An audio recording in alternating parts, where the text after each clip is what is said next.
people with liberty and justice for all.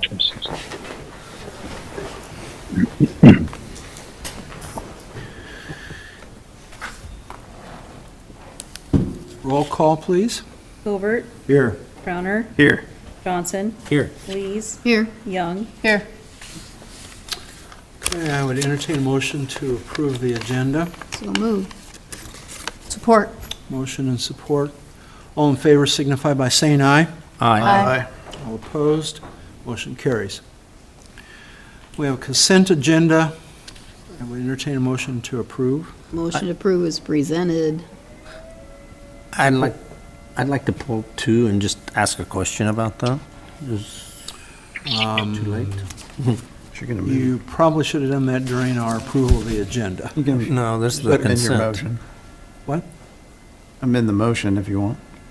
Oh, I never had a second. No, it hasn't had a second. so- Okay. Someone I'd like to, waited until after it was seconded and then pulled it, but that's okay. oh, That's all should have right. waited till, sorry. Which items would you like to have pulled? I just got a question on number 2 here. Okay. So, everything else I'm fine with. I'll amend my You motion. can ask the question. Yeah. Go ahead. So, Randy, can we do that ourselves? It's $6,000. Or Mike. I did this to him twice today, by the way. Mike.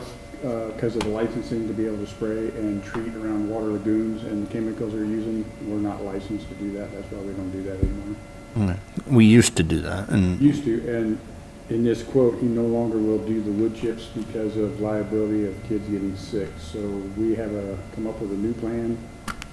I'm gonna try that natural mix of salt water, Dawn dish soap, and vinegar in the playground equipment area that won't harm kids. I've been out to the state, they have oodles of leftover saltwater brine mix that they put on the road, which is just salt and water, so I got that for free, so I'll just be buying a little vinegar and Dawn, and I'm gonna try and use that in those big wood chip areas in the playground equipment this way to keep weed control down. He will Okay. no longer do them either because of it's just all liability because of chemicals and stuff. okay, fair enough. I just didn't understand quite well, so, thank you. I support the motion. Okay. All in favor signify by saying aye. Aye. Aye. All opposed, same sign. Motion carries. Start off with our reports. Greg? I think most of my items will fall under the trail, number 8, unless somebody has some questions. Okay. Mike, you want to go for Public Works? We're still waiting on the pump for the east lift to come back that the seal went out of, and the impeller's bad. That lift station is the last big lift station we have that has never been rebuilt or redone. We've done the west and the south. This lift station is the same age as the old force main. And parts for these impellers, they're having a hard time finding that, so we're running on 2, which I do not like in this wet season, but don't have a choice. The same thing in the west. A check valve went out, sieged up, and it caused the water to push back through and blew a seal out of one of the pumps in the main west. So we're running on 2 pumps in the west right now too. That has been pulled and taken up. Seal for the pump's not a problem. They're trying to locate what they need to do to fix the check valve and get that back to me as soon as they can. So not a good time of year to have issues with those 2 main lift stations. Third thing is still struggling to get the okay to open the pool because of the main drain issue. Just heard back here at 5 o'clock from them. I got to make a phone call tomorrow. Apparently there's something else they need that didn't get passed forward through Burbach. Trying my best to push that through to get that taken care of. I don't know if you were all aware that the new umbrella structures came and had surface rust, were sent off. Told them that's unacceptable. So they were sandblasted, repowder coated. They're going to be delivered back to me on Friday, so we'll be able to start standing them structures back up. We don't have the tops for them yet, but we'll have all the poles. So as of Friday, we'll inspect them and see what they look like and see if I approve them. And if we keep them, then we'll start setting the structures up for them. 15, or the fifth one is Casey's store. We got some issues out there, like every project you run into with fuel tanks, and the location of that unstable force main we got going through there that we actually vacked and found last week down there after 2 days of digging and locating it. And it's close to two high-pressure gas lines, and Casey's moved their fuel tanks to make it easier for people coming into the new frontage road, but now that's not going to work. It's too close and dangerous. So the guy on site there is working with Casey's, and I'm probably going to be having a meeting come up with them to work with them on how or where we can move their underground fuel tanks to get them in for them. So we're working on that issue too. Good Friday wasn't such a good Friday. Got called in here. We had a diesel fuel tank on a semi at Menards, had a hole punched in it, and diesel fuel was running on the ground 10 foot from a storm intake, got into a storm intake. PD, fire department was on scene. They had hazmat here. I got there and they had called DNR. DNR was coming down from Washington, came up here. Angie found some maps and we checked where that went, and it goes to their lake, but it was, they had it confined in between two manholes, so it didn't get to the lake, and hazmat soaked that up, and DNR gave them the okay to flush that out when we got most of the diesel fuel, so we were working on that Friday morning in here, so. That's Hey, Mike, about, did you use the new sewer truck or jet vac on that? oh, no, I'm That's not not sucking something- diesel fuel up in there. no. Okay, Nope. all right, cool, got it. Nope, they got all their absorbing their noodles and rags, and they had a guy down in the manhole was soaking them up, and Jesse's, the fire department was helping the hazmat there, and everything went as planned and worked out good. I think everybody worked together over there and had it confined, and we got the mess cleaned up, so Thank you. that's all I got. Thank you. Jesse, anything for police and fire? Yeah, we got that K-9 fundraiser this Saturday up in Mediapolis. It's a side-by-side, any vehicle ride. Starts at it starts at 10 a.m. and they'll return back to Mediapolis at 5 p.m. And then there'll be a band up there at 7 p.m. and all proceeds will be split again between West Burlington, Des Moines County, and Louisa County K-9 group. So we really appreciate them including us. And this is the first one. It looks like the weather might actually turn by then. I just want to remind the citizens that spring cleanup's not till May 15th. I've seen some items placed out on the curb already. We don't want it out there until about a week before. I put May 10th, which is that Friday.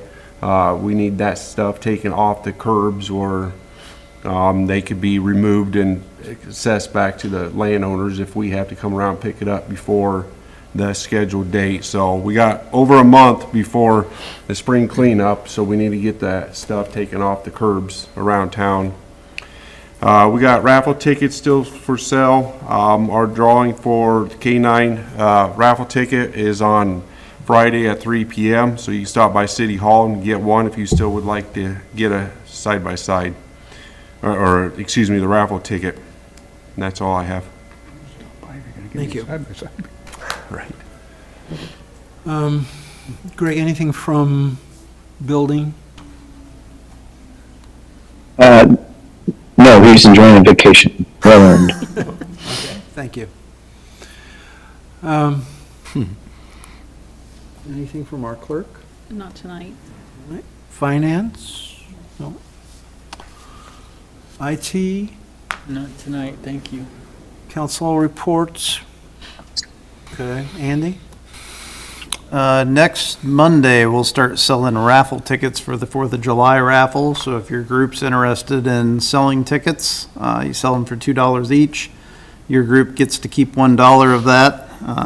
We'll have some great prizes this year, so that'll go after the K-9 raffle. We'll start that next Monday. So that's coming up quick. And then I wanted to congratulate KPI Concepts for West Burlington Business of the Year there a couple weeks ago. Don't think we've had a council meeting since then. So appreciate them being here in our community and providing a lot of valuable jobs for us here, and continuing to expand, and recently bought another company and moved those jobs here as well. So congratulations to them. That's all. Thank you. John? I don't have. You know what? I'm good. Okay. Melanie? I'm good, thank you. Thank you. We'll move on to Did you ask Gringo? any citizen inquiries about the items on the agenda? If not, we'll go to new business. Our first item of new business is considering a resolution setting a public hearing date of April 24th on the proposed budget for fiscal 24-25. Motion. Moved. Support. Motion and support. Any discussion? Not. I need a roll call on this, Kelly. Yes, it's a resolution, yeah. All right. Johnson, Aye. Lees, Aye. Young, Aye. Covert, Aye. Crowner. Aye. Motion carries. Item number 2 is considering a resolution setting a public hearing date of May 1st to amend the budget fiscal year. Your Honor, Yes, we had a PowerPoint presentation, on this, On the budget. on the budget? item number 1. Okay. All right. I will run through the PowerPoint presentation. If it's not clear, I can have Angie take over. She's prepared to do that. But just as a reminder, there's no council action tonight. Council action will be on April 24th. This is an opportunity that we discussed to present the budget PowerPoint and provide people an opportunity in advance of that meeting on the 24th to have one more look at the budget as currently proposed. So I'll run through it quickly. It's long, but I'm not going to hit all that supplemental information. I think it's just good information to share with yourselves, the public, and staff. So proposed budget tackles a number of challenges, and as you know, we've been dealing with House File 718 this year, which has added a number of steps to our budget. We are able to maintain a strong general fund balance, and as you probably are using a portion of that for water projects, $200,000 this next year. Levy rate, as discussed and currently proposed, is at 1010. That generates another $17,698. Franchise fees, which you see on the agenda tonight, so that we can start that process, so that we can get that in place for the next fiscal year. It is currently proposed at 3%. We have that transfer of $200,000 from the general fund to the capital account for sanitary, sewer, or water main projects, and we specifically have it for that water main project we discussed as well. We have discussed the removal of the $1 capital project fee on monthly water bills, but I don't believe there's been a consensus on that, so that's certainly something we'll want to consider at the next council meeting as well. That generates just over $22,000 per year in the water fund. However, that said, as you're aware, we received late notice of a 5% increase in rates from the city, from Burlington Waterworks. And rough estimate based on last year's cost, that will cost the city roughly $12,500 for your reference.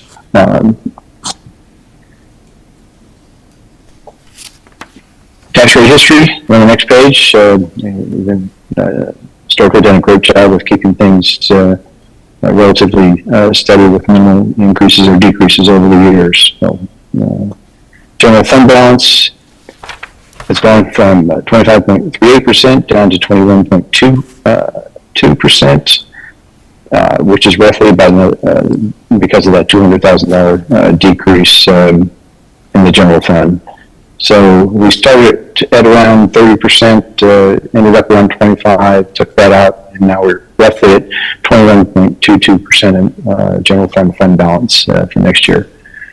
I like to have typically about 25% personally, but it was a good one-time use of funds. The budget designates, again, that $200,000, so we do have a strong fund balance, and probably a fund balance policy should be considered in the future for discussion. Fund balance comparison, this again gives you an idea of where we are for the past 3 years in the proposed budget, just to give you a sense of where we stand. So you'll see some asterisks by that, and that's because we have that internal loan, so it appears less than it actually is.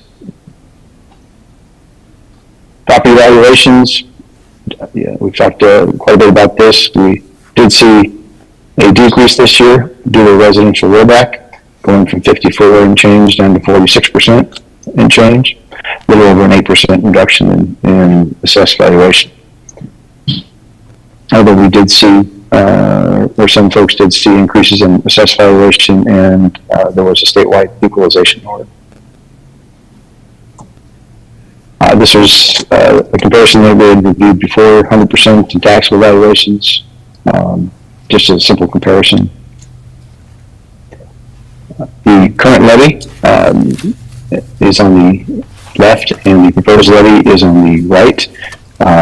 Last year's legislative session, there was no discussion that there would be a decrease in the general Fund 810 levy. As you see, based on the state's calculations, ours drops to $7.94.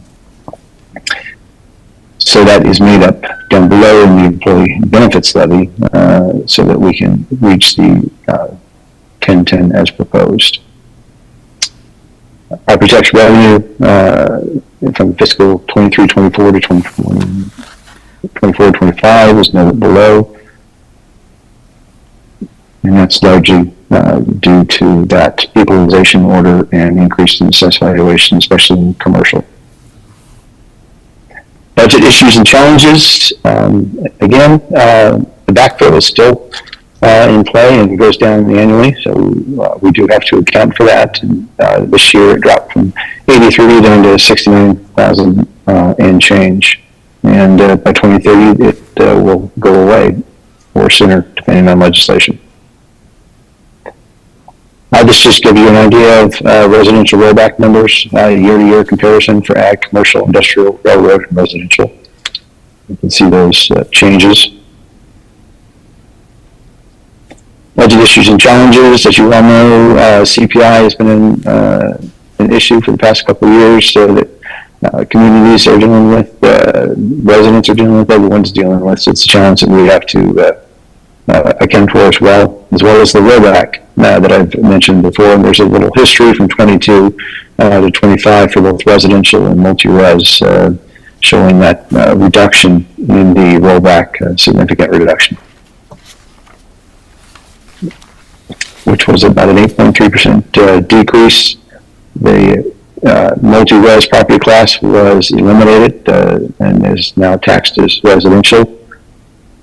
There's that business property tax credit that started in 23-24, got the reduction in backfill, CPI, and of course we're balancing our needs for capital projects as well. But I think we've done a good job of putting that budget together. Capital equipment, well, that 5-year outlook, the CIP has been completed. IT budget, as you recall, we've moved all the computers, other than the squad cars over there. Transfers were modified based on the capital equipment needs. We have a 4% cost of living based on our 2 contracts. We did utilize TIF administrative fees to support administrative staff and support the general fund, and as we've done for the past couple of years. We've also, as we've historically done, we've broken out city administrative clerk and finance staff and IT across funds, which is certainly appropriate as we work across each of those accounts. Health insurance has a 4% increase, property liability insurance a 10.5% increase, as we discussed. We're hoping work comp rates offset that. We have an excellent history and should see an excellent mod come July 1. So looking forward to getting that number, hopefully to offset some of these costs. Rate adjustments are noted here. Pool admission fees that were discussed early on. The new rate for ages 0 to 3. And then, of course, we added the new annual season pass at $150 per individual. Garbage rates have no change. Recycling rates have been adjusted to reflect the increase in cost. Water rate, there's no rate increase proposed. Sewer rates, that was approved last year, and go from 1191 to 1215 for city code as adopted last year. There has, and we did discuss Spear's recommendation to look at a minimum adjustment of 2% in water and sewer every other year for each account. However, as we noted earlier, we saw a 5% increase from the city of Burlington. I think this is an excellent page for folks to take a deep dive into. This does not account for increases in assessed values. That previous spreadsheet that I provided allows you to look at increases in assessed value at $25,000 increments. But from an apples to apples comparison for year to year on a $100,000 home and $200,000 home commercial at $120,000, you can see that residential has gone down each year in both categories, and we'll see a significant reduction this next year, as has commercial, from 900 down to 468, and 1800 down to 1150 to 659. Again, this does not account for any increase in assessed valuation or the equalization order that properties may have received.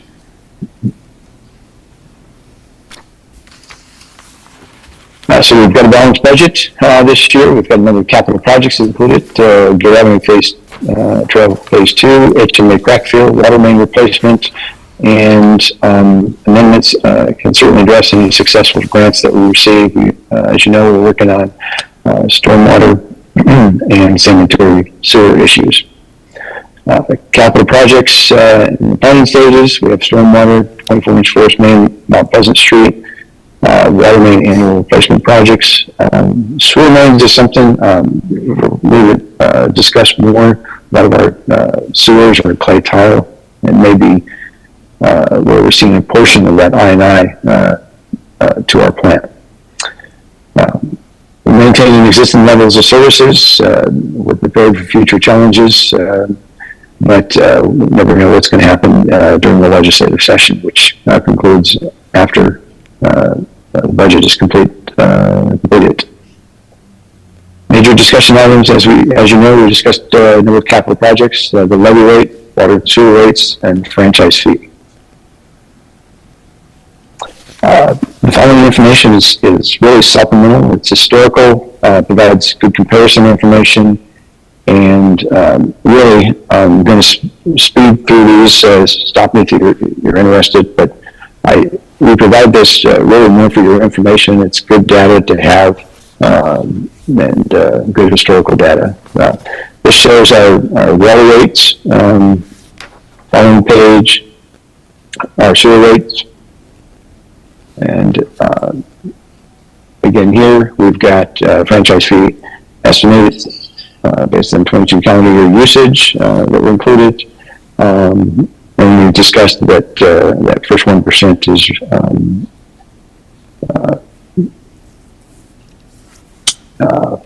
excuse me, that local option sales tax nullifies essentially that first 1% on a franchise fee. So if you have a 3% franchise fee, you're essentially receiving 2% additional in revenue. This is that estimate that we provided via Alliant Energy. You can see 1 through 5% and what that revenue generates. We noted a number of these additional projects already. Our comparison in tax rates based on the 23-24 rate, you'll see that I think we come out very favorably for our community as compared to other cities in the state of Iowa, which is a good thing. The levy rate comparison with other cities in the Des County area, Burlington's right, Danville, Minneapolis, Middletown, and West Burlington. Our 100% valuation history is included for your reference as well, so you can see that trend. Again, we like to show the taxable valuations in that trend as well, so that you have that information. And then, based on major classes, we'd like to provide taxable valuations and how that has changed year over year. Rollback, comparison, historical information for yourselves as well. You'll see since 16, 17, we haven't had it. We've been in the 54 to 56% range with that 46% drop in 25 fiscal year. Quite a significant difference over the last 10 years. Tax rate history, for your reference, going forward, and if you recall, in 22-23, we discussed the bond issuance to pay for Mount Pleasant Street, and went back up to the $10 rate that we've had historically for a number of years.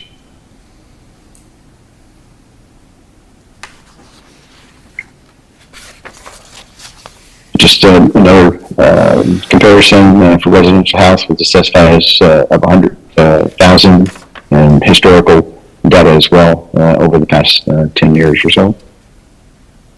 Same thing for commercial property, just as a reference point, so you can see how that's changed year over year. Property tax history, again, just a reference for a 10-year period so that you can see the countywide levy, West Burlington, Des Moines County, Community College, etc. Just a different graph showing our levy rates. General fund, 24-25 general fund revenues are budgeted at just over $3.6 million, expenses of $3,500,000, expenditures exceeding revenues by $240,000. The general fund is estimated to have a balance of $754,350.49, resulting in a 21.22% fund balance, down from 30% at the start of the budget process. General fund increase in expenditures and revenues. Again, just historical data for your reference. Our enterprise funds, tax increment financing, it shows you what the outstanding issues are that we have in TIF debt. Road use tax history is included here as well. We budgeted to receive $460,000 in road use taxes for the coming year. And this shows, again, historical data where we've ranged for the past several years.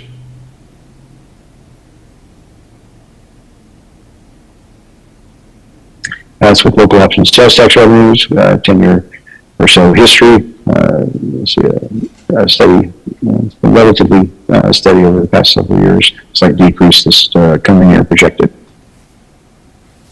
Local option sales tax expenditures, this is where your funds are going, making to ensure that we meet local option sales tax requirements. And then the next are just graphs, different representations of what we've been discussing: revenues by source, tax revenue breakdown, expenditures by function, hotel motel tax rates, revenue estimates for the coming year at $80,000. Budgeted $103,500. 51% of that revenue is allocated to the city. 49% of that revenue is allocated to the CBD. Just as a reminder, hotel motel tax rate history, capital projects and equipment that we have included in the budget. A simple list so that you have that comparison, project amount, and funding sources. Our transfers make it a little bit easier. You'll see the transfers that are taking place year over year from 23, 24 to 24, 25.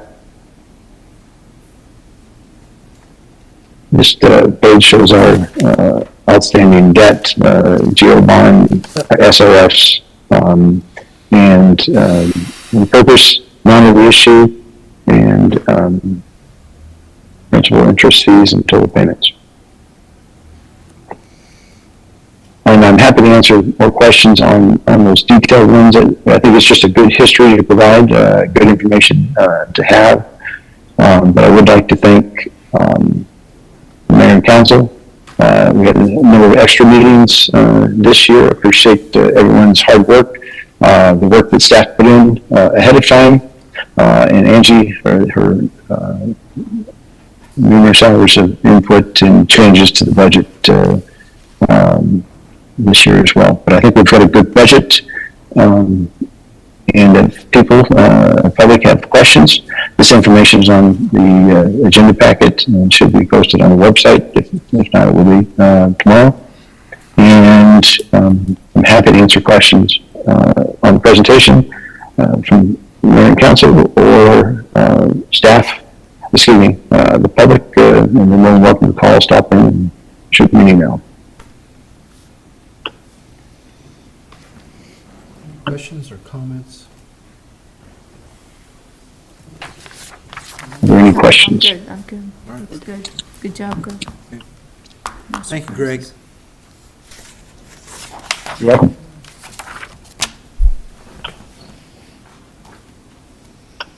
Okay, so we need to go to item number 2. Consider resolution setting a public hearing date of May 1st to amend the budget for fiscal year 2023-2024. So moved. Support. Motion and support. Any discussion? May 1st. Seeing none, all in favor signify by saying aye. I'll need a voice. Oh, sorry. Resolution. Lees, Aye. Young, Aye. Covert, Aye. Crowner, Aye. Johnson. Aye. Motion carries. Number 3, consider resolution approving and adopting a franchise purpose statement for the use of revenues from electric and natural gas franchise fees. Support. So, Motion, support? Sure. Sure. Yes. Whatever it was. We'll work it. Discussion on this? We've had quite a bit. Your Honor, the reason these items are on here tonight is that so the process can run concurrent with the budget approval process. It will be completed subsequent to the budget approval process. So if something changes on the 24th, the council goes a different direction, we can, of course, pull this item. But if we want to try to get this revenue in place for the fiscal year, we need to get the process started so we can provide proper notice to Alliant to begin the process. But again, that will be completed after the budget process. So if something changes, we can simply pull this from the agenda. And I do need, on that resolution, clarification as to council's preference in regards to the revenue purpose statement. Either A or B, which one we will be utilizing. Not much difference. B calls out the force main specifically. A is, excuse me, not A and B, but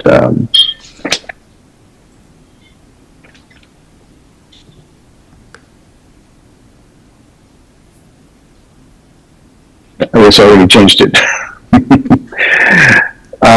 The one that's being in the packet calls out the west lift station specifically. If that's not the one that the council wishes to do, then it would simply state sanitary sewer and water mains rather than specifically calling out the force main. But essentially they do the same thing. This one just calls out a specific project and the intent to use franchise fees for that project. Preference from council? I think that's what we discussed. We wanted a more specific statement, and this to me reflects that. Therese? I agree. Agree? Okay. John? I want one that's we're gonna dedicate the money, if we do it, to force maintenance. That's That's this one On there, here. John. So what it I- says. Okay, I mean, that's the one I want. okay. Andy? Okay, I'm good as it is. all right. Okay. Sounds like this one's good, so I will call for a roll call vote. Lees, Aye. Young, Aye. Covert, Aye. Crowner, No. Johnson. Aye. Motion carries. Number 4, consider the first reading of an ordinance repealing Ordinance 542 and granting Interstate Power and Light Company an exclusive 25-year franchise to supply natural gas to West Burlington and require Interstate Power and Light Company to pay a franchise fee to the city. Support? That's not what I meant. Oh, Yep. yeah. Oh, well, okay. Who made the motion? A motion- So moved, that's what I should have said. I was gonna I say, apologize. Support. Motion and support. Any discussion on this? Yeah, I'm trying to find it. There's a place in here where it says if they do this in any time for 10 years, we have the cost of it. I'm trying to find it. I should have wrote it down.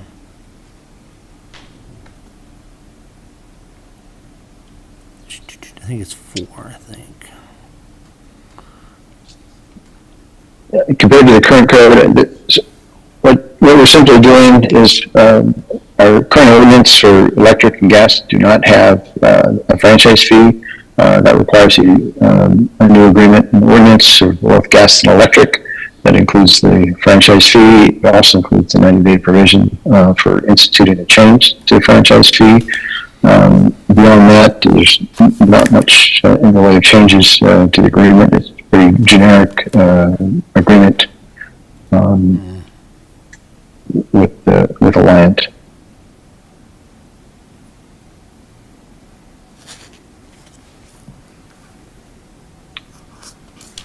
It is number 4. It says if the city orders a request for the company to relocate, blah, blah, blah, the city will pay for it if it's within, I always thought that if they moved their utilities, that they paid for it no matter what.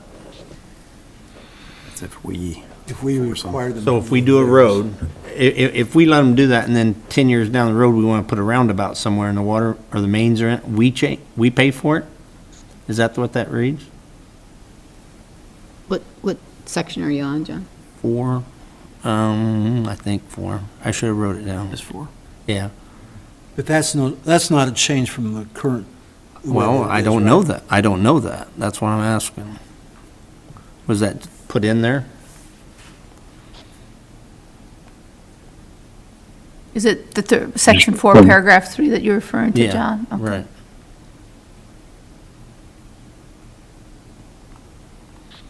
City orders. This is for any reason other than those specified above.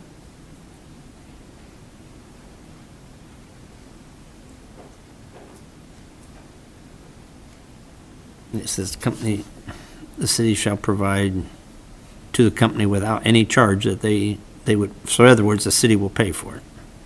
No.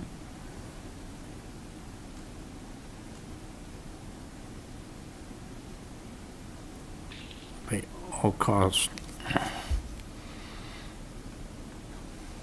The company shall have its costs for section 4. Which section are you looking at? Section 4. Which paragraph? Paragraph 3 is what he's looking at. But it says for any, if we request them to do that for any reason other than those listed above, which is Which is our public, construction, reconstruction, everything we're doing right away. or street, alley, or public improvement.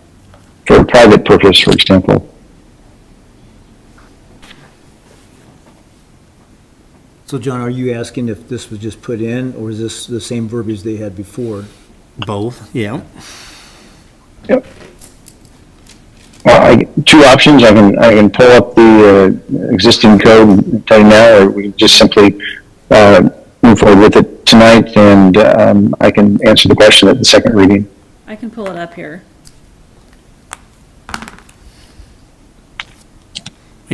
I mean, the last line of that says, "The city's obligations under this paragraph shall include paying all cost." Read the first paragraph, though. Well, but what all does that?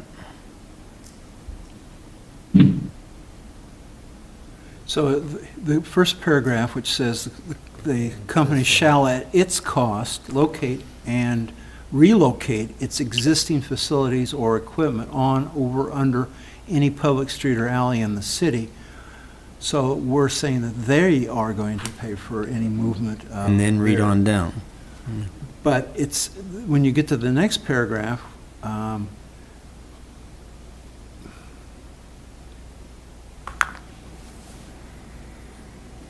city requires the company to relocate facilities in the public right-of-way that have been relocated at company expense at the direction of the city during the previous 10 years. The reasonable cost of such relocation shall be paid by the city. So in other words, if we change our mind within 10 years of something that they've already relocated, we would pay for that.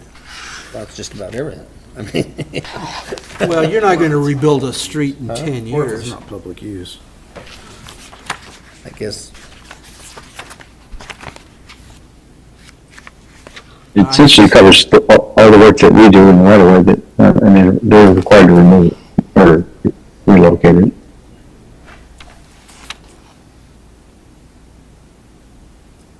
I guess I want, does that say that they will relocate it and we will pay for it? Is that what that says? Depends on why. Or is there situations for situations? I guess I don't quite understand that.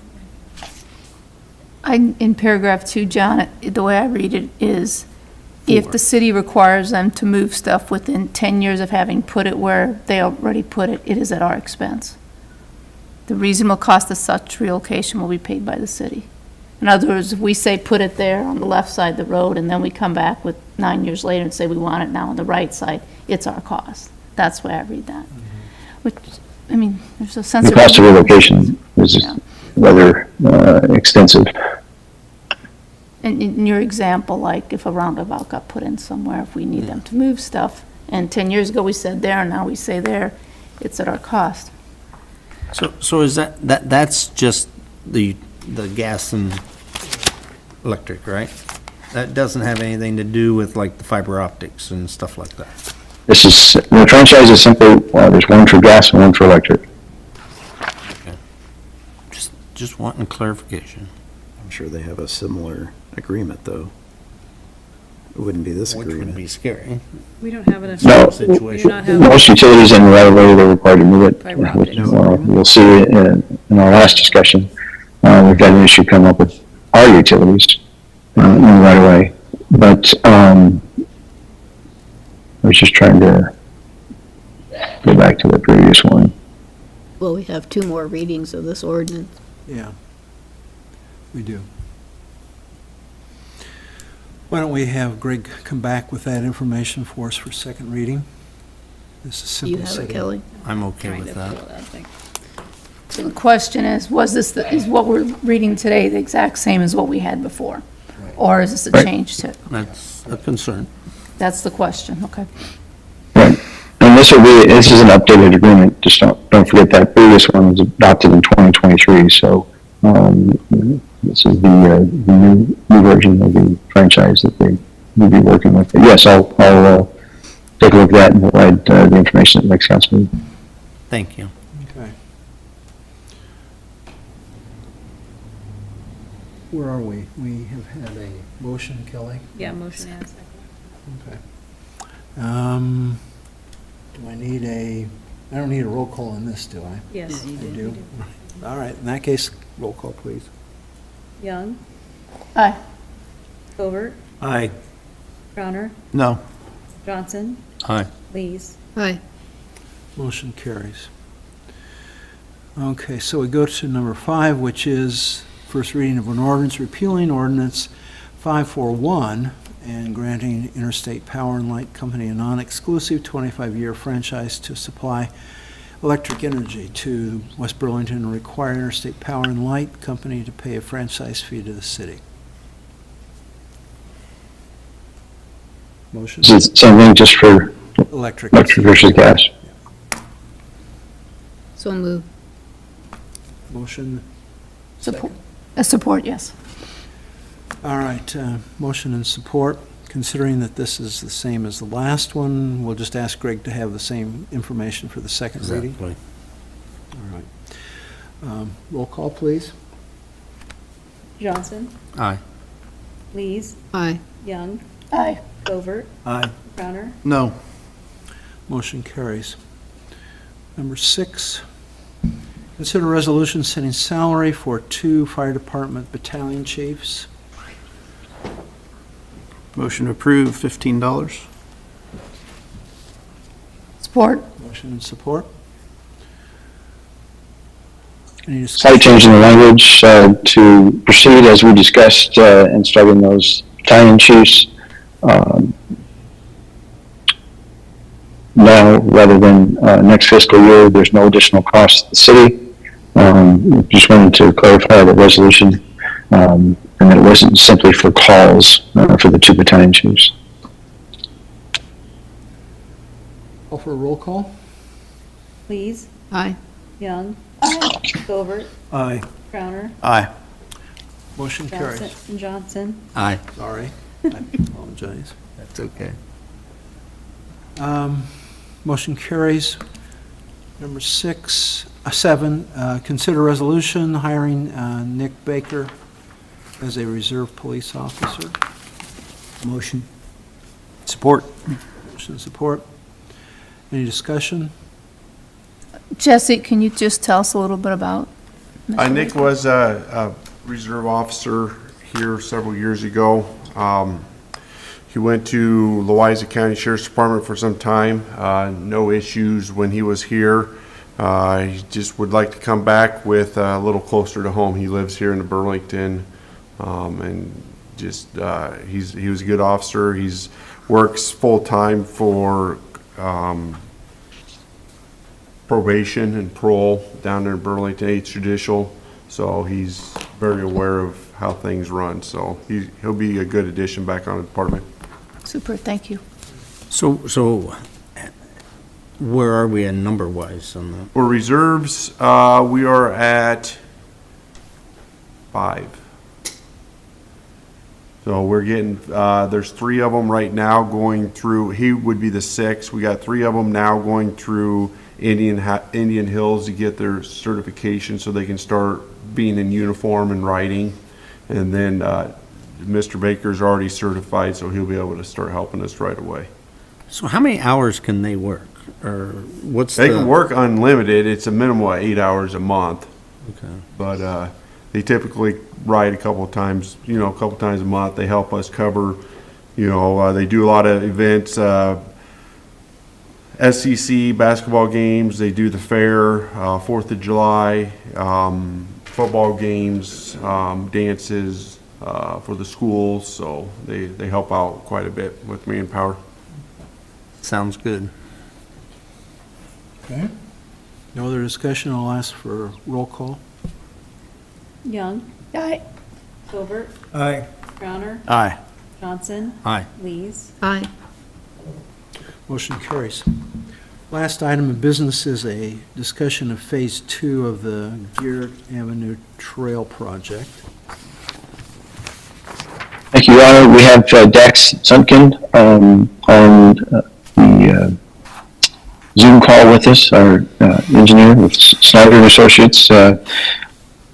We provided the information before you tonight, a nice summary of the issues and changes that will be coming forward to date. Some of these items are cost items, will be change orders. Others are just simply based on quantity.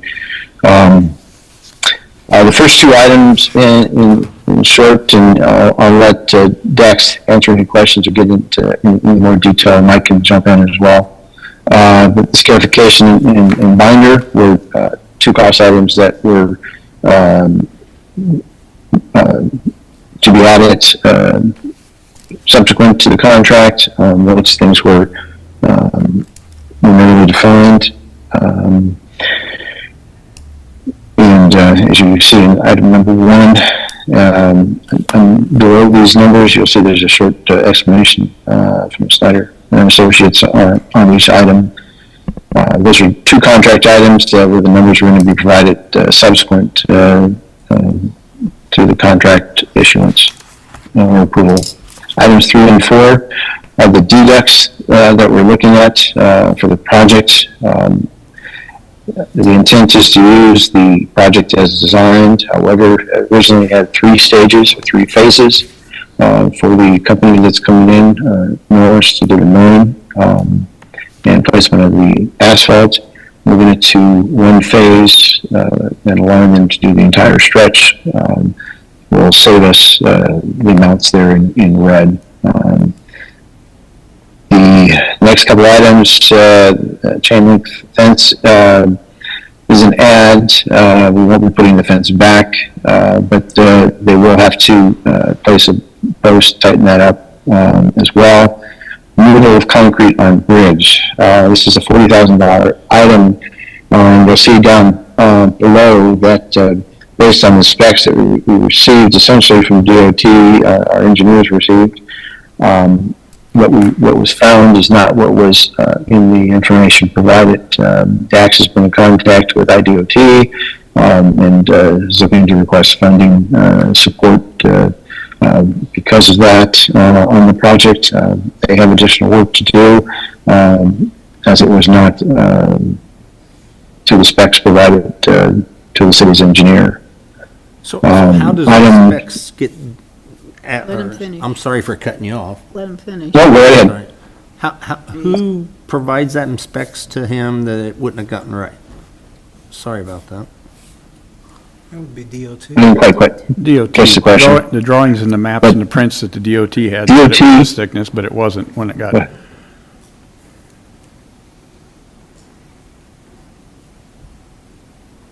And since the DOT provided the prints, is that why we're going back to the DOT to ask them to pay this difference? Yes, we're asking them to contribute to the project since it's not what the plans that were or specs that were provided to the city's engineer. What they found was not what was in the plans. Requires additional work on the contractors' side of things to dig out additional concrete. I believe there's more handwork as well related to that. So Dex may have some additional information. I'll just run through these real quick and then I'll open it up for Dex to add anything, or Mike, and open up for council discussion as well and questions. As you know, the traffic loops has been an issue as well. They have a item on here to replace traffic loops, which is not included in the contract at $17,000. There's for 8, there are 4 traffic loops noted below, an additional price. We met this week with the contractor, subcontractor, the city, our engineer, and there's a number of issues leading to this problem with traffic loops being in the way and their location. And we are proposing that the cost for at least those 4 be borne by $2,500 each from the city, the contractor, engineering firm, and the subcontractor to resolve those first 4 that were damaged early on in the project. And then we have a deletion savings at the end, small item, rather than native grasses or foliar grasses in there. The intent was to put in native plants. We'll just pull that out of the project, do it ourselves, and save some money. I think the 2 biggest discussion items for tonight, at least in our minds, are the concrete, and I don't know if Dax has any additional information on that additional cost, and then the traffic loops. Mike has an alternate idea as well on the traffic loops, but it does cost additional funds, and that would be switching to cameras. The cost of cameras is around $38,000, but it would prevent any issues with traffic loops in the future. That said, they've given us a pretty good cost to replace the traffic loops in the project, so I think we need to have a discussion on that item. And then I think those are the two major discussion items. And again, you'll see some change orders coming forward, some quantity changes as well. But Dax, have you found any additional from DOT yet? Yeah, so to comment on that one, so that would be 1 and 6 in that email that was sent, the additional concrete removal on the bridge. I was able to speak with the District 5 staff about it. Their initial response was that they don't have a program available to add that to fund it. However, they were going to check with folks in Ames at a different department of the DOT to review if there was something available that they could participate in the cost for that item. So I have not gotten confirmation one way or the other on if the DOT will participate and how much. The cost listed here is the total, so if they don't participate, that $40,000 would be in addition to the contract amount. And Dax, if we did not go down to the depths noted in the engineering or in the engineering documents or in the specs, what would be the result of doing that?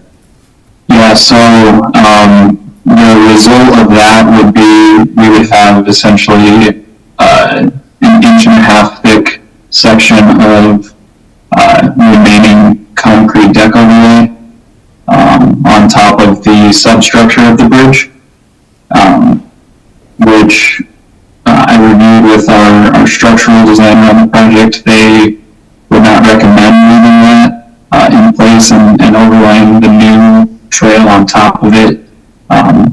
This would add a second cold joint to the structure, and it would just be susceptible, I guess, to debonding and causing some durability issues with the trail pavement.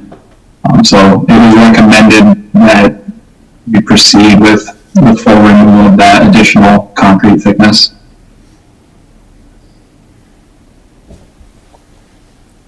Mike, anything you want to add to the discussion? Cameras, loops? Nope, other than, as Greg said, to move forward, traffic loops on any intersection are an issue every time we have to grind off and do overlay. A traffic loop is epoxied into the cement, cannot be pulled out and reused, so the loop has to be replaced every time we go to them. So that's why we've went to more of the camera systems. Is what I've brought up for the truck stop. It doesn't, it wasn't put in the bid for the project on these. I don't know on all those details where we're at, but there's 4 damaged, and to finish this job, there could be up to 8 more that are gonna have to be cut to pull out a culvert and a box to do this. I'm trying to figure out how not to damage any more to go with these back in, but by the time we damage all these, that money spent could just go towards that camera system and update the intersection and be done with it. Anytime we have another asphalt overlay or anything, we won't have this issue.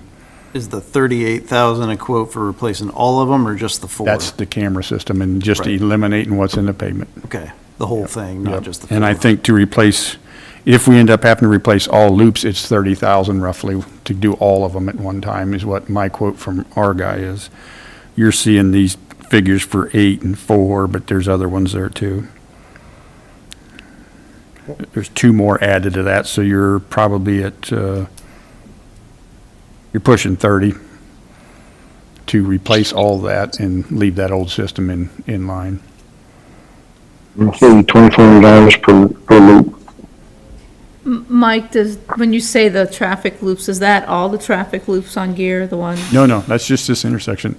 Every intersection has these, except for where we already have camera systems up, or the pod system, which is just a 4.5-inch circle. And those pods can be drilled out if you do an overlay and put another one. But the pod system is not holding up like we were told it was. So our traffic control person is kind of getting to the point where he doesn't want to install or sell those either, because we have issues with them. We have some warranted ones we're still waiting to try and get to the factory. Gear and agency is actually running roughly half on pods and half on the camera system.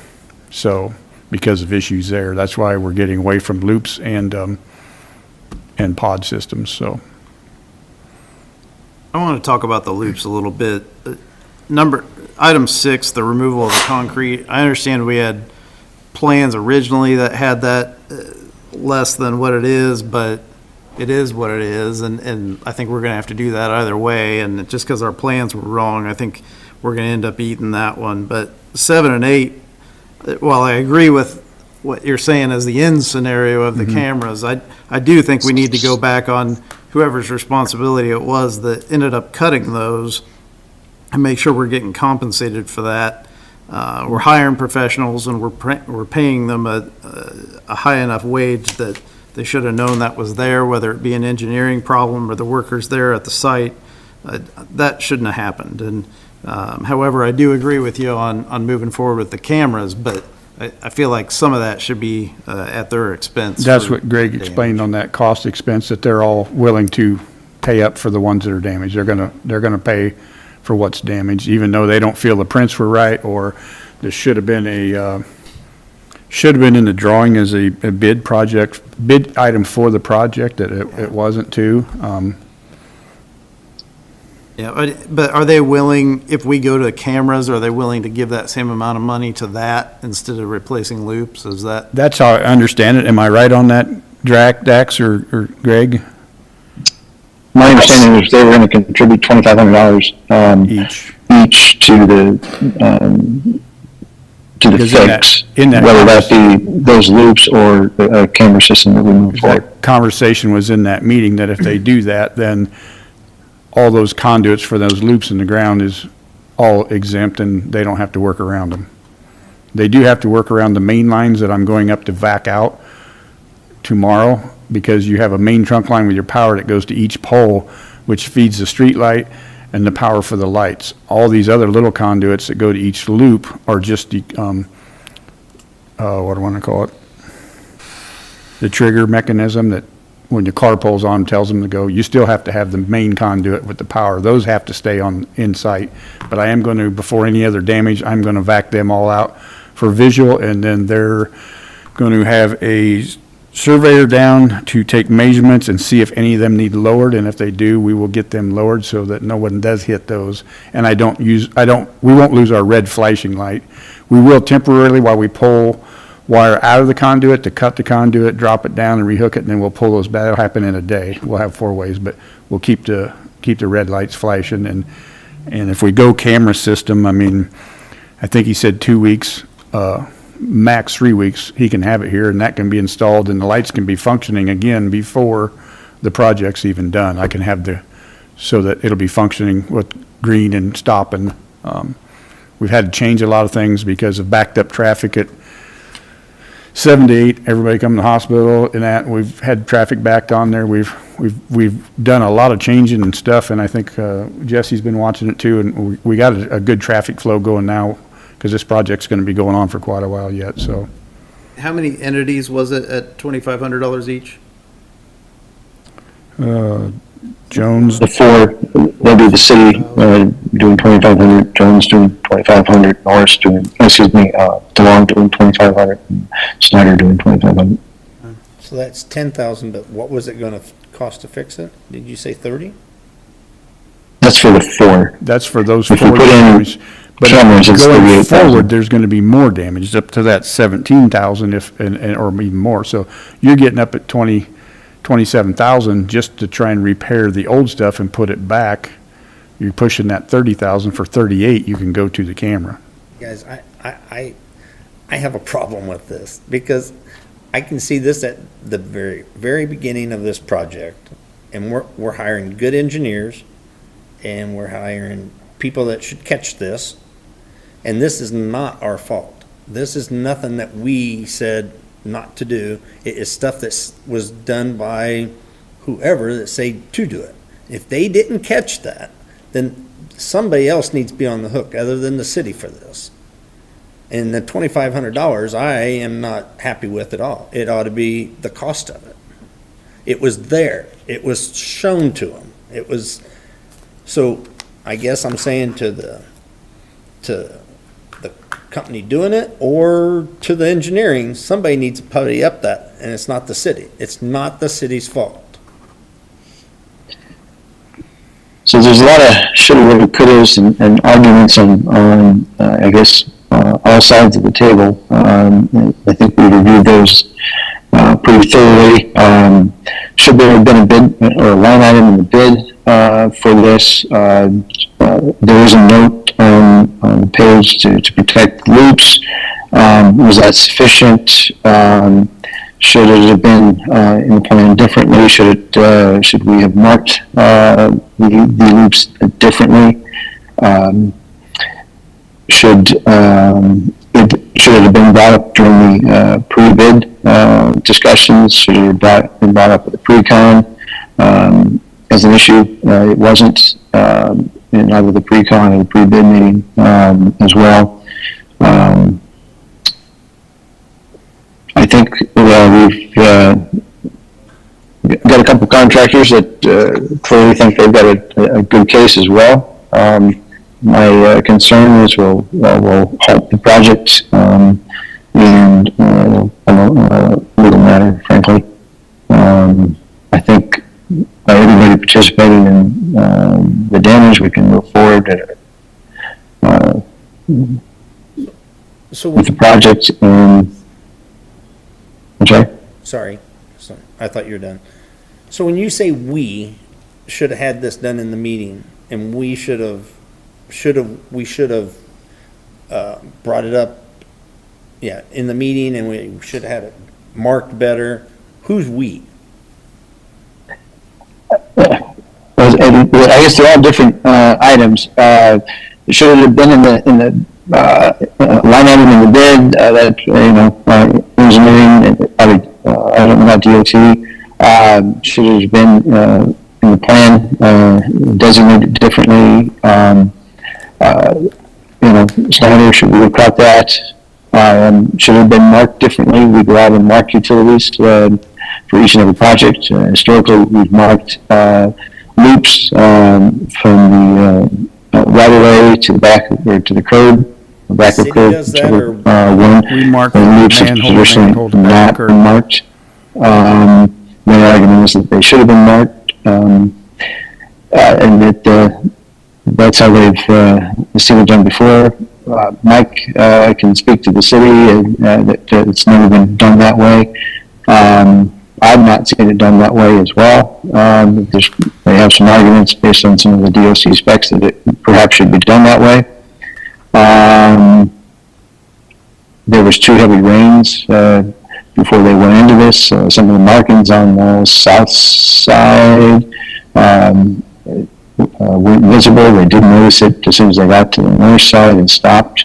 At that point in time, should it have been brought up during the pre-bid? Typically during the pre-bid meeting, when the contractors are reviewing the plans and specs, they come up with questions, and then we send out responses to, or engineers send out responses to everybody.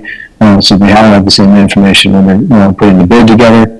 The pre-con, the pre-construction meeting is post award of the contract. We kind of kick things off and have a discussion, and the loops were not brought up at that meeting by any of the parties. I don't know, Dax or Mike, have anything to add? No, they were marked as protect, and manholes for them were on the maps. Like you said, coulda, shoulda, woulda. Nobody, we saw them on the maps, thought everybody was in the understanding of what it was and this, and apparently they weren't, and they didn't understand that, and that's why we're at where we're at. It scares me what the rest of the if that's that simple, then what's the rest of the project that's going to be that is going to not be engineered right or caught right? I don't like it. I can tell you, there's not a project that we've done that this don't happen. There's a couple storm drains that are found. This happened with the south lift with our old lift station that was in the ground that nobody thought anything of, that was in the way. It was a $50,000 cost or $60,000 to remove and do it. That's different than this. The issues on the water tower going out, things that should have been caught probably and seen that had to been changed. The creek restoration and the pavers came into a problem and it was poured wrong and it was staked right. I can't think of any project that we've done that you don't run into some kind of an issues. So, And I'm not saying there's not going to be any issues during the remainder of the project, but We're going once into we get private to property next to the the mall that wasn't ours. once we get to the purchased. mall, And I have no idea what's down there. Any issue could arise there. That's different. So at this point, if we would push forward on having them do the entire thing, they could come back with a lawsuit saying that they're not responsible for it. Is that what I heard earlier? one of them did object verbally and brought that up, that they wouldn't do this. So one of the subcontractors. That is because they're accusing us of not proper marking. We marked them the same way we do for every project.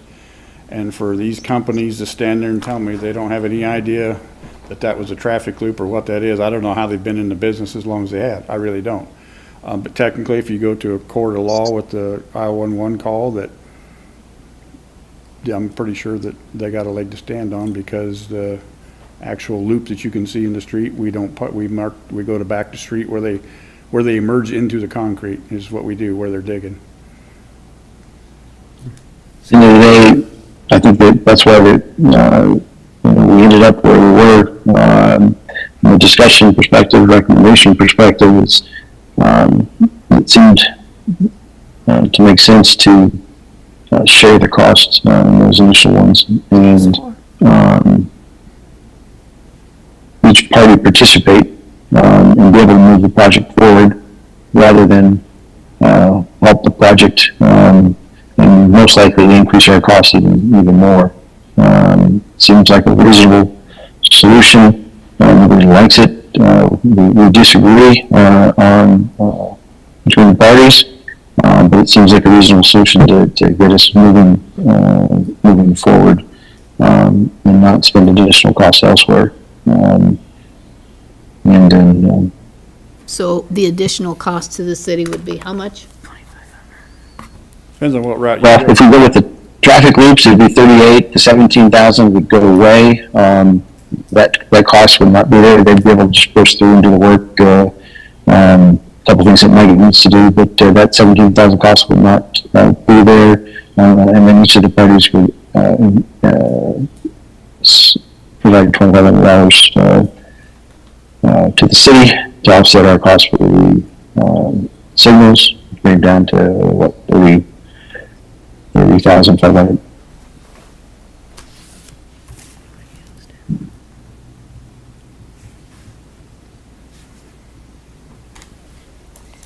I guess I don't want to lose commenting on item 6, which was the concrete bridge work that got missed where the DOT's prints were wrong, and now there's extra work for the contractor.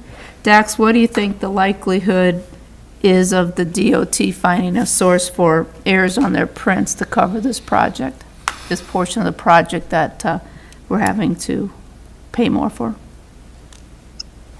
Yeah, so I don't know if I can necessarily put a percent likelihood or anything like that to it. I would just say that, in my opinion, the DOT's potential participation in this additional cost is not necessarily to fix a mistake in the plans that were provided, but would more likely be a share in the cost because it's a co-jurisdictional DOT bridge structure. That they have an interest in the maintenance of that bridge that spans US 34. And without delaying the project, we can continue to move forward. Dax is, and move it up the chain at DOT along with the field engineer, district 5 engineer, has worked with us, as you know, around town, making improvements under the bridges behind the homes in Kimberly, and has been good to work with. We can move it up the chain, DOT. I have taken things all the way up to the director at DOT before, so there's no reason that we can't continue to proceed down that road and ask for additional funding. I think we have a good case on this aspect of it, and I think they should participate in our other funding sources. They do have bridge funds available as well. We do know they're going to come do some maintenance work after this project is complete, and to the bridge itself. And so we do know they're going to be making those repairs subsequently. But given the project moving forward, I think we will continue forward, but move it up the chain, depending on the answer from, I guess, the first level of DOT names. Well, I definitely think we need to keep pushing it up the chain, because it doesn't seem right that they make the error on their prints and we bear the cost of it. And they get to decide, hey, we don't want you to not do it because that'll put the bridge in the wrong run. But my intent would be to take it up the chain. It's got to stay an open discussions, issue. depending on what happens, what Dax hears next. Hopefully we get a positive response. If not, I will just request to meet names and take it up the chain. How's our overall timing looking at the moment? I think we're on time. The bridge is taking longer, obviously, than expected, but once they hit the remainder of it, I think based on our discussions, Dax, correct me if I'm wrong, that we're still, I think Jones indicated that he was going to be on time at a meeting this week, Monday. Yeah, there's not been any indication that the project is behind schedule at all on this. They did have some free work before April 1st that they took advantage of. They had some good weather in February and March, so they've been working out there. We started counting the contract working days on Monday. However, we've gotten some inclement weather the last couple of days, so some of those days have not been counted as working days. I think they have gotten some progress made in those days, so that just helps to keep them on schedule or ahead of schedule. Obviously, this additional removal that they have to do on the bridge is going to add a little bit of time to that piece of work, but they are able to do other work while they have the bridge contractor working on that piece. That's one subcontractor that I don't believe is working on the next phase, if I'm correct. But Jones mentioned Monday that he was on time, is my recollection. So.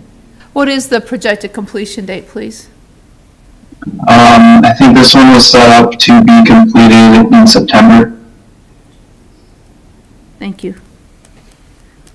And I've only heard favorable comments on people seeing the project getting done. They want to see it go. So the upside is, hey, we're looking forward to it. Everybody I've talked to is like, they want to see it. They understand the traffic inconvenience. That's life. But they also expect us to be good stewards of our finances and get it done on time, on budget. Of course. Yeah.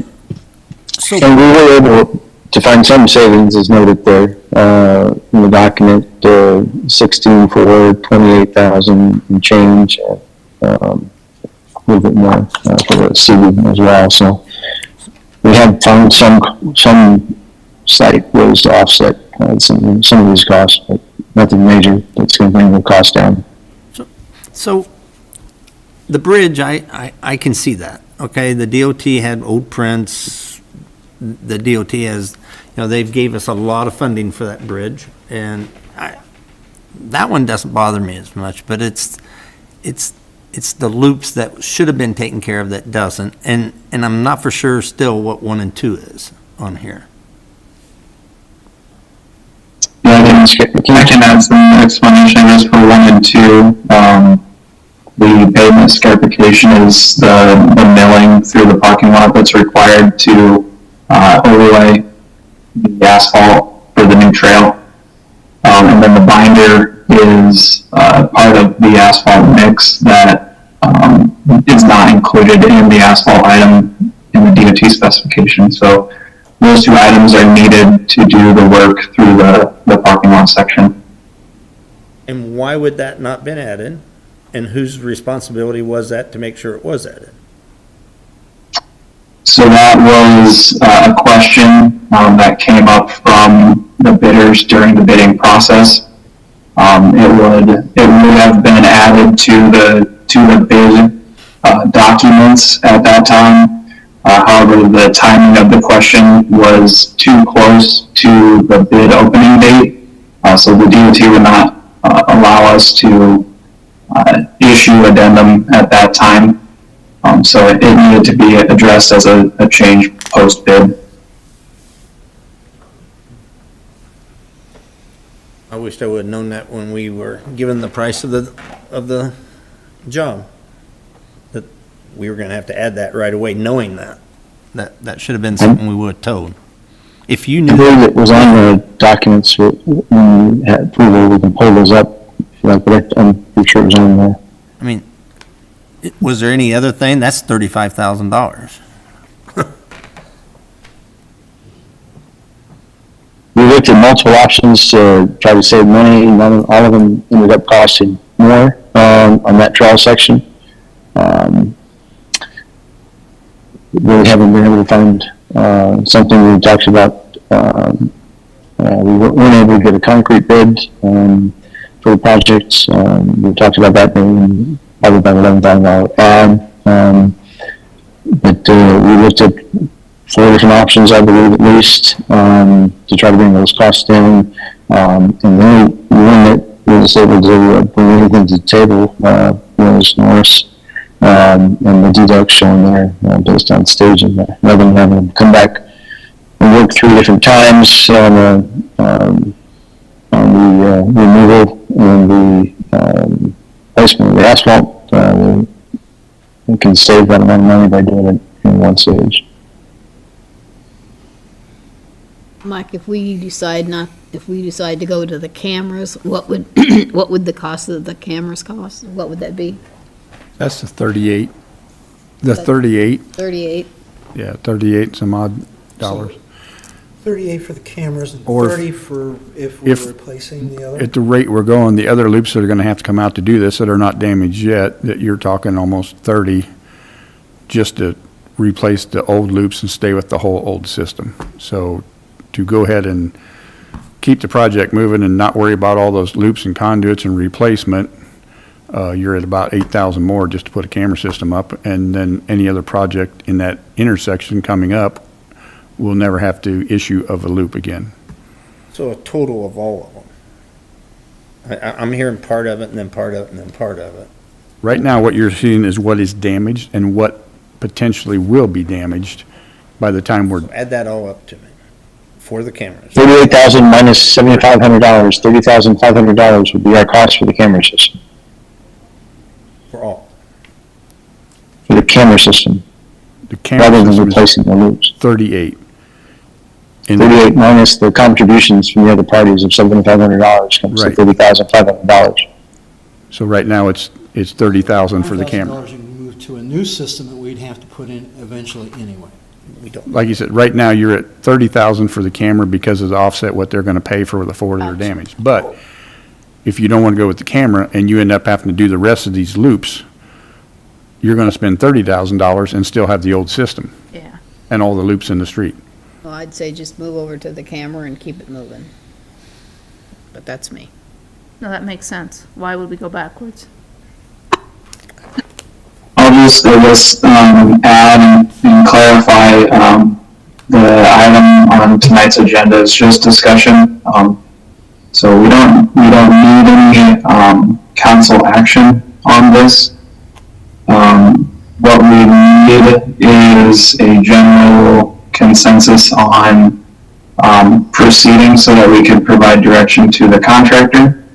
There will be a formal change order submitted, and that goes through a process with the DOT on this project since it is federal aid.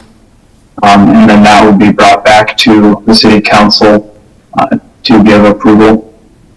So if there is, if there's further discussion needed, whether that's with us or if that's with Greg and Public Works, those conversations can continue, beyond tonight if necessary. I have one Like the more question. $40,000. Sorry. Mike, the other 8 loops that you haven't done anything with yet, what do you think the odds are we can just keep those and use them?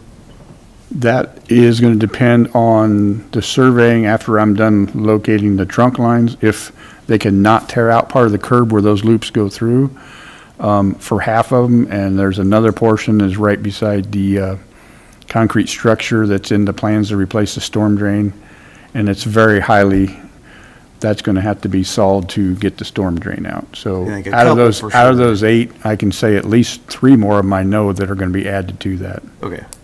And the other 5 on the ramp if we can't stay away from the trail on that. That's to be determined as soon as I get these vac and they get the surveyor gives me a point to measure off of for center of trail so I know how far the work's going out.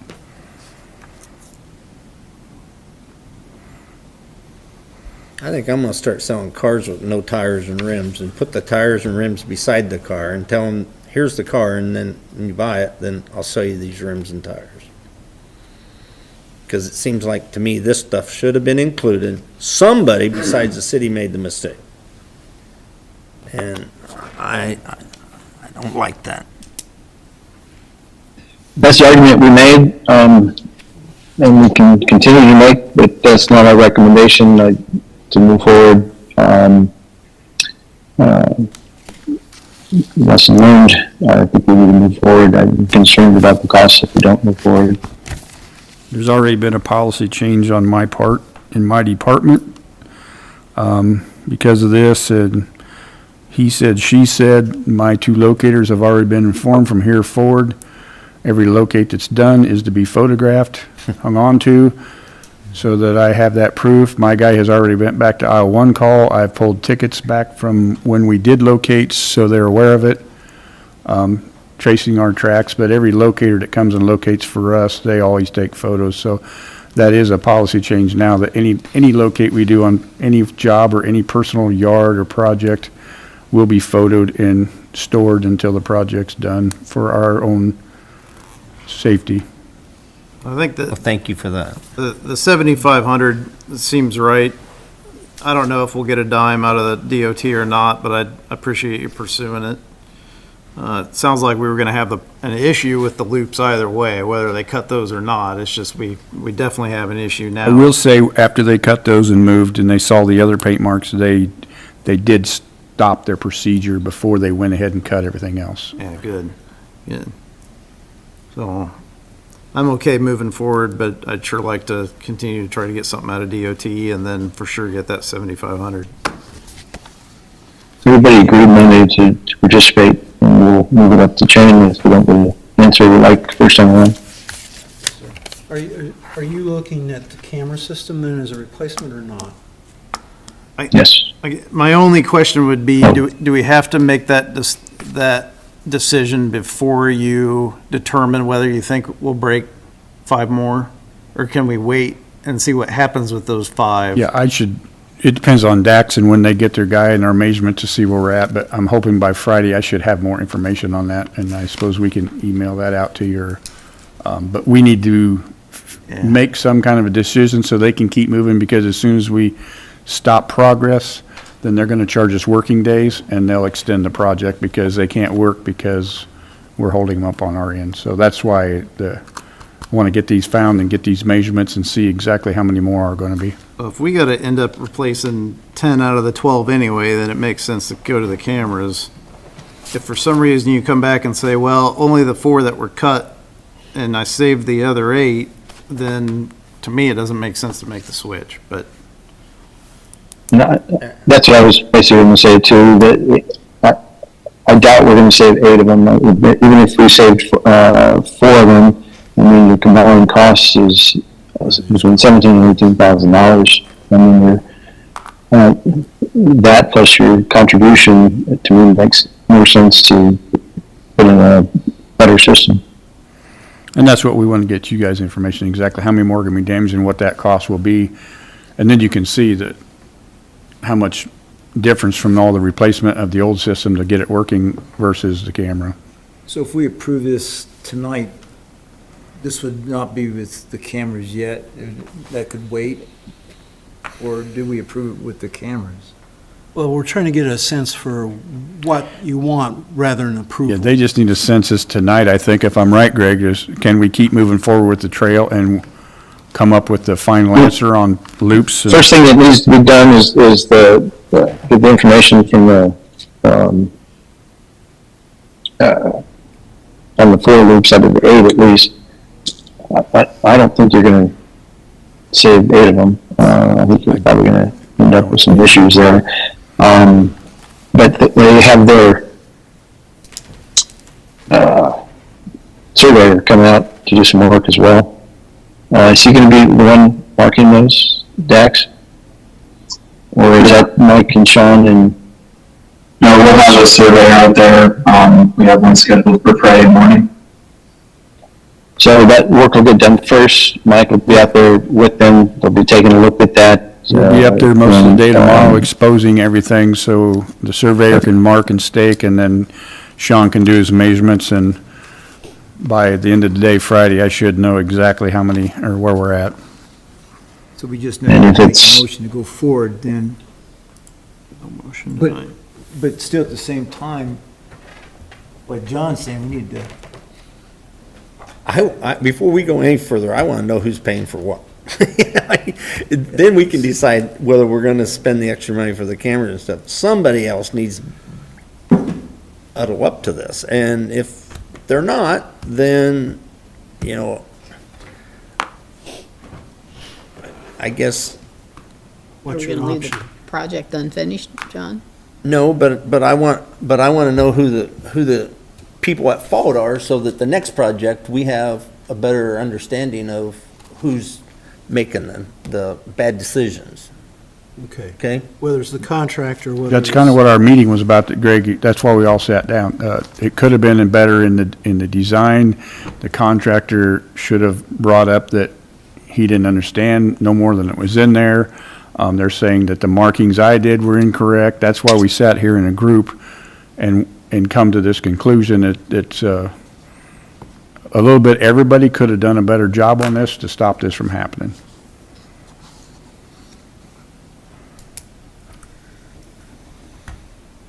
but you're in the middle of a project, you just can't just let it hang. And right they know now. that when they do this, okay? And, and then who gets stuck? It's us. We're stuck right now anyhow. That's right. And Because if you stop the project for this, we will pay per day for stop workage, so. Yeah, you're gonna start getting charged days that they're sitting there and they can't work. We're holding them up. So you're sort of tied, you gotta go forward with it right now, regardless, and then still do like you're saying, John, you know, once you go forward, you have no room to negotiate it. but You you, just gave We them, go- okay. We go down a different path, we lose the $7,500 off the top, and then we end up, In court. potentially in court, mediation, arbitration, whatever you want to call it, and delaying the project. I'm guessing those And those fees are costs gonna be a lot associated more with than it. a $30,000 camera. I guess I'll just add to that discussion. If these had been marked during design and identified pre-bid, these would have been added to the contract. So the contract amount essentially would have been $2,200 times 12 loops more than what was bid. This is the trail anyway. So in this situation, the city is actually getting $3,000 essentially three of the four damaged loops repaired at no cost or replaced at no cost. And if the city decides that they would like to proceed with that and replace the loops, then we would essentially be paying, the city would be contracting to pay for replacing the other 9. But the city also has the option to forego replacing the loops and instead spend that money on a different system. I think are kind of the two options that we're trying to figure out what we prefer. With you saying that, then that even brings up more of my questioning. You said if that would have been put in there, why was it not put in? Why didn't you, engineering, catch it? Did you walk the line? Did you see what's there? Did you question anything that might not be? And did you just miss it or what? In design, most people don't locate anything. I No, I'm asked just him, saying, in design, when they call for a design, nobody goes and locates stuff for them. What they had for locates is what I have as visible as my manholes and what they seen in the street, and they put it in the plans to protect the loops in the concrete and had the manholes on the structures on the thing. And then we painted before they started. Yeah, so you just expand, I guess, on what Mike said there. As a designer, we follow the same utility locate process that the contractors out there digging follow. We go through the Iowa one-call system to get locates for design. In this case, the utility is a traffic signal detection loop. And Mike is right. A lot of times, if it's for a design, the locates aren't as detailed as when they're actually out there digging. So, Fought the same thing on the unfortunately, we have to base our design on the information that we have through that process. Like Mike said, we did include a note in the plans to try to protect what we could.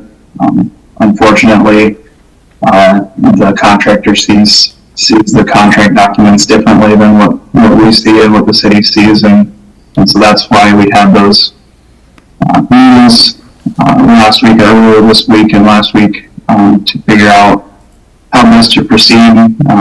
Everybody laid out their perspective on it, and this was the most agreeable solution, I guess, that we could all come up with. We fought this on the tower project too. There was a main CenturyLink line right down along the shop where they went that we found, and you still couldn't get them here. After 50, 60 locate renewals, and they still never located it, and they never came back to locate it.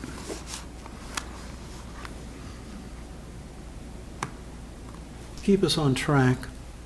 Let's just simply say what you would like us to do so we move forward with at least this meeting. And it's not to say we can't come back to the issue later on, all right? You bet. I'll start with. Yeah, I want the project to proceed, and we just keep diligent on trying to stay on top of the issues we brought up tonight, and specifically chase down the DOT and get additional funding to cover the street cost, and get more information on the street traffic loops versus camera option going forward. But let's move forward with the project, and we just got to work through these issues on a, $1.4 million project. We're going to have issues. That's. Therese? Well, always expect the unexpected with any project. But we need to keep moving forward if we would like a September date for opening, and if we want to modernize and use that $7,500 towards cameras, it seems more like of a logical solution than keep putting loops. John? I guess I want a detailed explanation on who's really at fault, and if we have to pay for this out of our pocket, that will be viewed in the next jobs that we put out by me. Okay. Andy? I think we need to move forward. I think the 7,500 for that issue is very fair. The rest of them should have been in the bid anyway, so we'd have that cost. If the majority of those are damaged as we pull them out, then I would go with the cameras. If Mike's great ability somehow saves all 8 of those or something, then hopefully we can just reuse them and go forward. But yeah, I would proceed. Okay. I agree to go forward. It's basically saving us money too. If we halt the project, obviously we're gonna be paying more money. And I agree with John, though, we need to prevent this from happening again, set a, criteria for us to help us out in the future. And modernization, the camera system, obviously, too, so. I think that probably gives you a sense where the council is, so. Thank you. Certainly. Greg, we should be done with this meeting, but we're going into a closed session, is that correct? Citizens No, inquiry. just citizen inquiry. Oh, citizens inquiry, I'm sorry. Can't get my computer to move down to my next screen. Oh, well. That's why you have paper copies, I guess. Do I have any citizens inquiries here? Items that would be coming up for future council meetings? Sure. Do we have those? No. No, adjourn. Let's see that. All right, in that case, then I'll entertain a motion for Well, so moved. adjournment. Support. Motion and support. All in favor signify by saying aye. Aye. All opposed? We are